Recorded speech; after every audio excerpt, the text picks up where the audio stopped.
बैगन खाएं, औरों को उपदेश पिलाएं। खुद तो गलत काम करते हैं और दूसरों को उपदेश देते हैं। कुछ ऐसे लोग दुनिया में जरूर हैं। और बात सिर्फ लोगों तक नहीं है, बल्कि बड़े देशों तक भी है। आजकल खबरों में खूब छाया हुआ है कि रूस और भारत के रिश्ते खराब हो गए हैं। यहाँ तक कि रूस ने भारत के साथ होने वाले अपने बहुत बड़े बैठक को रद्द कर दिया है।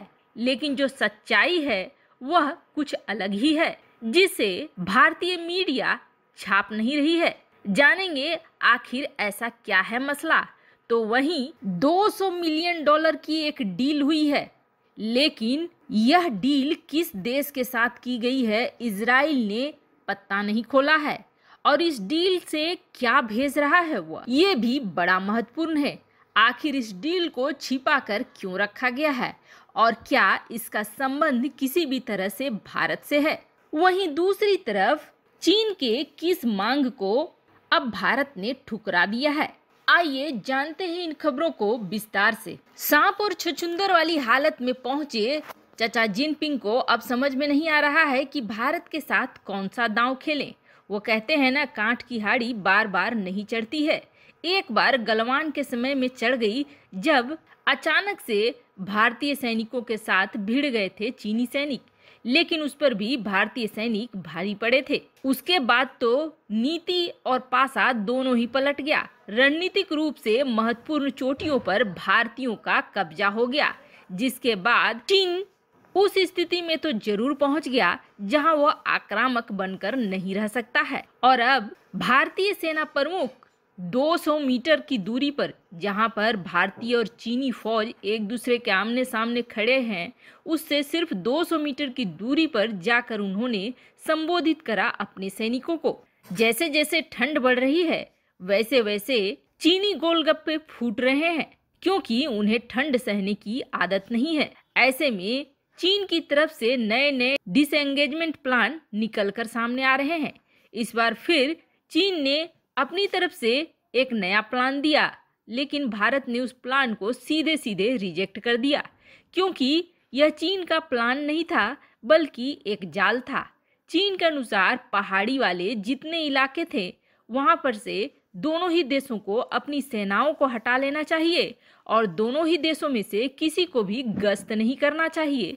इस तरह का प्लान पेश किया गया था। वैसे आपको बता दें, सियाचिन में भी इसी तरह का एक प्लान बना था भारत और पाकिस्तान के बीच। जब इस प्लान का पालन करने की बात आई थी तो भारत ने इसका पालन किया था, लेकिन पाकिस्तान चुपके से सियाचिन ग्लेशियर में चढ़ आया था, जिसके बाद भारत के साथ लड़ाई हुई। हालांकि पाकिस्तान को वहां भी मुंह की खानी पड़ी थी। और चीन तो चीन है, चीन के बारे में तो बिल्कुल ही अब ऐसा हो गया है कि दुनिया के कोई देश उसका यकीन नहीं कर सकते हैं। ऐसे में चीन दरअसल यह चाहता है कि जो रणनीतिक रूप से ऊपर पहाड़ी के क्षेत्रों में भारत का कब्जा है, वह उसे खाली कर दे और उसके बाद चीन अचानक से चढ़ाई कर दे। यही वजह है कि चीन के इस प्लान को सीधे सीधे रिजेक्ट कर दिया है भारत ने। वहीं दूसरी तरफ एक बड़ा जखीरा पहुंच रहा है, जो सीधे सीधे चीन के सारे टैंकों को बर्बाद करने वाला है। या दूसरे शब्दों में ये कहें तो चीन के टैंक बर्बाद हो गए। बात करेंगे उस पर,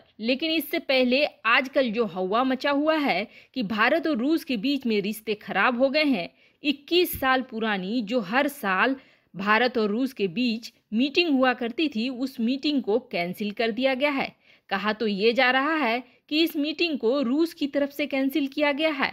और हाल के दिनों में रूस की तरफ से कई ऐसे बयान आए हैं जो भारत विरोधी हैं, क्योंकि रूस क्वाड में और इंडो पैसिफिक क्षेत्र में शामिल होने की वजह से भारत से नाराज चल रहा है।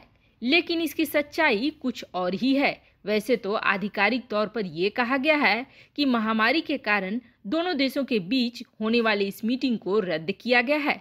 दरअसल यह मीटिंग सचमुच खास है, और जो अंदरूनी बात है वो ये है कि इस मीटिंग के साथ साथ भारत और रूस के बीच कई डील हैं जो साइन होनी है, खासकर पुतिन और मोदी के बीच, जिसका वर्चुअल होना संभव नहीं है। पहली बात तो ये है, और दूसरी, कुछ ही महीनों में वैक्सीनेशन का काम रूस और भारत दोनों में ही हो जाएगा। उसके बाद की तारीखें तय की जा रही हैं। खुद रूस के प्रवक्ता का यह कहना है। वहीं दूसरी तरफ इजराइल एशिया के किसी एक देश के साथ एक बड़ी डील कर रहा है, या ये कहें कि डील कर चुका है, क्योंकि इजराइल की तरफ से आधिकारिक तौर पर इसे ऐलान भी कर दिया गया है। और यह डील $200 मिलियन का है, जिसका नाम नहीं बताया गया है कि कौन से देश के साथ यह डील इजराइल ने करी है। लेकिन इस डील के तहत 4 ऐसे देश हैं जो आ रहे हैं। 3 ऐसे देश हैं जिनका नाम सामने आ रहा है, सिंगापुर, भारत और फिलीपींस। यह डील स्पाइक मिसाइलों को लेकर है। $200 मिलियन के इस डील में बड़ी संख्या में स्पाइक मिसाइलें किसी एशियन देश को देनी है। वैसे आपको बता दें 35 देश हैं जो कि इजराइल के इस मिसाइल का इस्तेमाल करते हैं, जो कि शॉर्ट रेंज की भी है, मीडियम रेंज की भी है, लॉन्ग रेंज की भी है, एक्सटेंडेड रेंज की भी है और यहाँ तक कि नॉन लाइन ऑफ साइट भी है। 2020 में अमेरिकी आर्मी ने अपने अपाची हेलीकॉप्टर्स में स्पाइक का इस्तेमाल किया था।